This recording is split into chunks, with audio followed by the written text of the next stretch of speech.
I think any indie game, but especially a studio's first game, is really driven by a passion of the kind of things that they played when they were younger. And then you can kind of build on that and put in all of the things you wished were in the game when you were a kid. I liked video games since I was a kid, and I've been moving in that general direction ever since. I wrote my first games when I did in primary, middle school. Then it was still in the Macromedia Flash, then in Pascal, because that was the programming language we used at school, then in C++ and assembly. Like a lot of people, I was really inspired by video games. It was one of my favorite passions. And I also love drawing. So if you mix the two, you're probably going to have a concept artist at the end.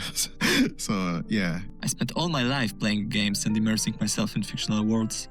So when the time came to decide what I want to do with life, it was only natural for me to try to give back, One of the first games I've ever owned was Majesty Fantasy Kingdom Sim. A great game that didn't have any good sequels or successors. Since no one else took that upon themselves, I would be the change you want to see in the world. The biggest challenge in developing this game is definitely managing how AI should work. We are trying to combine idealistic feeling of our characters going around in the city and doing their own things, but also we want them to, actually have gameplay values, go to do quests, go for a combat. Having those go simultaneously in a way that won't make player feel frustrated that units aren't following orders is a very challenging task. But I think in the end, we'll manage to make something very enjoyable for our players. I think one of my biggest joys was to work with that team because that team is incredible. They are so nice. It's really a pleasure to work with them because I know right now in the industry, a lot of people don't have this opportunity to work with great people. So I will always be thankful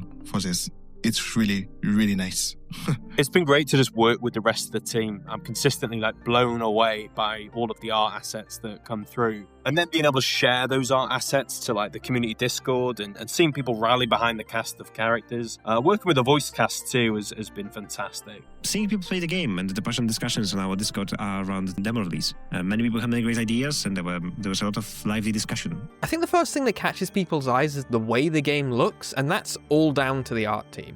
The world of Gold Adventure Gold looks very different to other games of its genre. We were trying to achieve a mix of anime influences together with a Western cartoon style. Another good example of that, of something like that, would be Scott Pilgrim. And I believe that we have achieved that. When I get the final animations from our talented animators and am able to connect them with gameplay, it really feels like I'm, bringing a life to a creature. I like city building games and colony sims, but there is this frustrating thing that many of them feel very time-consuming to play and very complex in this micromanaging way. I wanted to make a game that has less insistence on micromanagement and has more of the natural flow of you build your city, seeing your units actually act and do stuff themselves, and get to be more busy with clicking on stuff instead of actually seeing stuff happen. So this is a game for people who want a city builder experience, but don't necessarily want to micromanage everything all the time. I think Gold Adventure Gold would be the best fit for the players who, like me, like to watch creatures run around and live their own stories. I think usually I would say